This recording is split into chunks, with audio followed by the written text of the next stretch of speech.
నేను మీ మధునండి. ఈరోజు నేను మీ ముందరకి స్పైసీ అండ్ స్మూతీగా ఉండే డబుల్ కోటింగు వంకాయ బజ్జీ అయితే చేశాను.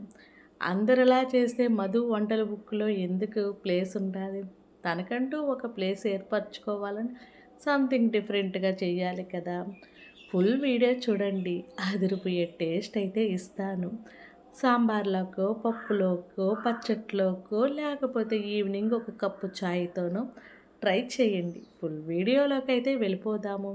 ముందుగా మన మసాలాలకి ఎర్రగడ్డ, కొత్తిమీర, తెల్లగడ్డ, కరివేపాకు, కారం, జీలకర్ర, ఉప్పు. ఇదేనండి మనకి 7 వంకాయలకి నేను ఇదేనండి మసాలాని తీసుకుంది. దీన్ని మసాలా చేసి ఒక పక్కన పెట్టేసుకోండి. కొంచెం గట్టిగానే అనుకోండి. ముందుగా ఒక బౌల్ తీసుకోండి.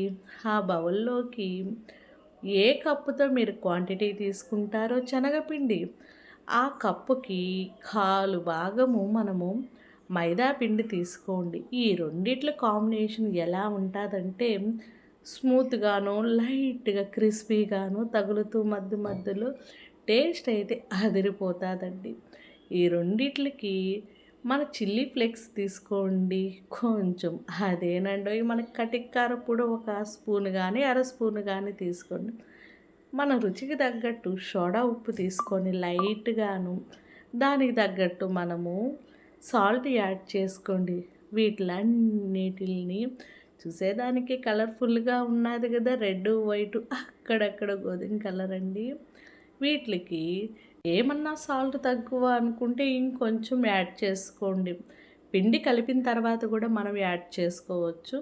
వీటికి తగినట్టుగా వాటర్ పోసుకుంటూ, కలుపుకుంటూ పోసుకోవాలి. ఒకేసారి ఎక్కువ క్వాంటిటీ పోసినా మనకి ఇడ్లీ పిండిలాగా ఉండాల్సిన పిండి దోస పిండిలాగా అయిపోతుంది. అందుకోసంగా మధ్యలో యాడ్ చేసుకుంటూ దాన్ని కుడికి కొంచెం సేపు, ఎడమకి కొంచెం సేపు అలాగ నీట్‌గా దీన్ని బీట్ కొట్టేసేయాల. చూడండి ఈ విధంగా. ఇంకొంచెం టైట్ ఉందిరా అనిపించినప్పుడు ఇంకొంచెం వాటర్ ఏసుకోండి. మరీ ఇడ్లీ పిండిలాగా గాకుండా ఒక మోస్తారుగా బజ్జీ పిండితో ఎత్తుకునే విధంగాను ఫ్రంటు, బ్యాకు అట్లాగా బాగా బీట్ చేసి కనీసం ఒక 10 మినిట్స్ అయినా, 6 మినిట్స్ అయినా పక్కన పెట్టండి. ఇవిగోండి మన గార్డెన్‌లో వచ్చిన వంకాయలు. 7 వంకాయలైతే తీసుకున్నాను. వాటిల్ని ఇప్పుడైతే ఒక బౌల్ తీసుకొని, వాటర్ తీసుకొని, దాంట్లోకి కల్లుప్పేసి, ఇందాక తీసుకున్న వంకాయల్ని గుత్తు వంకాయలాగా కట్ చేసి, దాన్ని వాటిల్లోకి వదిలేయండి. వంకాయ కాడకొచ్చేసరికి మన ప్రాసెస్ ఎలా ఉండాలంటే, చాలా ఫాస్ట్‌గా ఉండాలి. ఇందాక మసాలా ఉంది కదా! చూడండి. ఈ మసాలాని ఏమన్నా ఉప్పు, కారం తక్కువ అనిపిస్తే ఈ దశలో ఉన్నప్పుడే కలుపుకోండి. తక్కువ పదార్థాలతో ఎక్కువ రుచి ఆస్వాదించండి. మన పిండి కూడా రెడీ అయిపోయింది.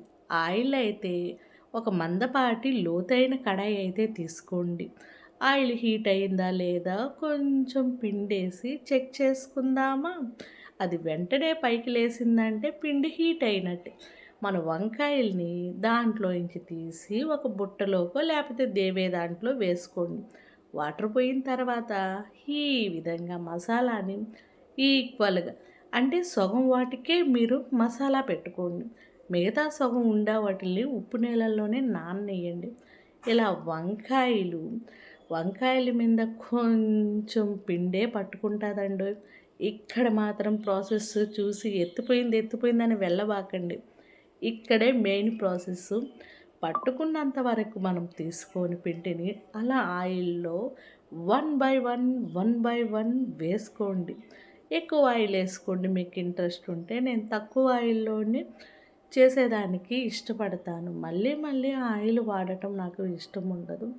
ఎంత పిండి పట్టుకుంటాదో అంత పిండిని ఉండనిచ్చి ఇలాగ మనము వేయించుకున్న తర్వాత దానిని సపరేట్‌గా ఇంకొక దాంట్లోకి వెత్తేసుకోండి.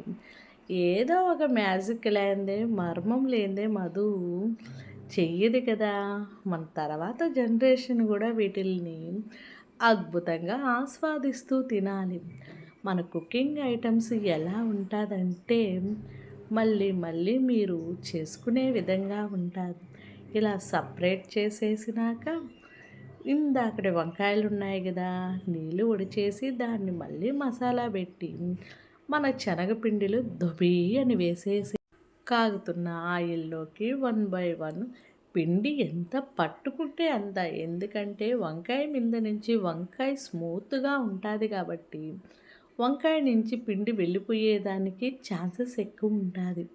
అందుకోసంగా పట్టుకున్న అంతవరకు తీసుకొని అలా మనము బాండెట్లో ఫ్రై చేసుకుందాం. ఏది కూడా హై ఫ్లేమ్లో పెట్టుకోకుండా సిమ్లోనే పెట్టుకుంటూ దీని ప్రాసెస్ అంతా కానియాలి. దాన్ని కూడా వెత్తేసినాక ఇందాక మన హాఫ్ బాయిల్ వంకాయలు ఉన్నాయి కదా, వాటిల్ని మళ్ళీ ఇదేనండోయ్ మీ మధు సీక్రెటు మర్మము. ఇలా మనకి ఒక కోటింగ్ కుక్ అయిన తర్వాత వంకాయని ఇలాగ పిండి మళ్ళీ ఇచ్చి సెకండ్ కోటింగ్గా చేసుకుంటే ఇంకా బాగుంటుంది. ఇందాకటిది తీసి పక్కన పెట్టేసినాక ఇగోండి మన వంకాయలు ఇప్పుడు కనిపించినాయి కదా మీకు బజ్జీలాగా. ఇదేనండి మీ మధు సీక్రెటు.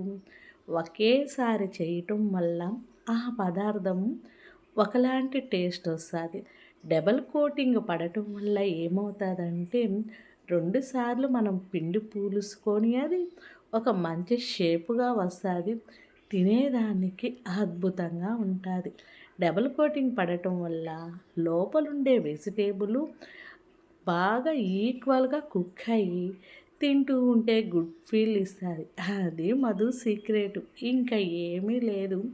ఇది ఎక్కడ నేర్చుకున్నానంటే మా మామ వాళ్ళు కుకింగ్ చేస్తారు ఫంక్షన్స్కి వెళ్ళి. వాళ్ళు చేస్తూ ఉంటే మా అక్క పెళ్ళిలో నా కంటికి ఎప్పుడు అప్పుడు నాకు 6 ఏళ్ళో 7 ఏళ్ళో వయసు అనమాట. కంటితో ఒకసారి చూశాననుకోనండి అది పట్టేస్తాను. చెవులతో విన్నానంటే దానిని ప్రయోగం చేస్తాను. ఇదిగోండి స్పైసీ అండ్ స్మూతీగా ఉండే మన వంకాయ బజ్జీ మన ప్లేట్లోకి వచ్చేసింది. మళ్ళీ సెకండ్ వాయి వేద్దామా? ఇందాక మళ్ళీ రెండోసారి వేసాం కదా, వాటిని కూడా సెకండ్ వేసి అవి కూడా తీసి ఇలా సర్వ్ చేసేసుకుందాం. నా కాడైతే ప్రెజెంటు టమోటా పచ్చడి ఉందండి. టమోటా పచ్చడితో ట్రై చేస్తున్నాను. మీ ఇంట్లో దీని కాంబినేషను పొడి అయితే ఇంకా అద్భుతంగా ఉంటుంది. అన్నిట్లకన్నా చెప్పాలంటే పప్పుచారు అలాంటి వాటికైతే నంచుకొని తిన్ను ఇంకా బాగుంటుందండి. స్పైసీ అండ్ స్మూత్గా ఉండే మన వంకాయ బజ్జీ అయితే రెడీ అయిపోయిందండి. మీరైతే మంచి కాంబినేషన్ ఏదైనా పౌడర్ చేసుకోండి. నా కాడైతే అవైలబుల్గా టమోటా పికిల్ ఉంది, దాంతో ట్రై చేస్తూ ఉన్నాను.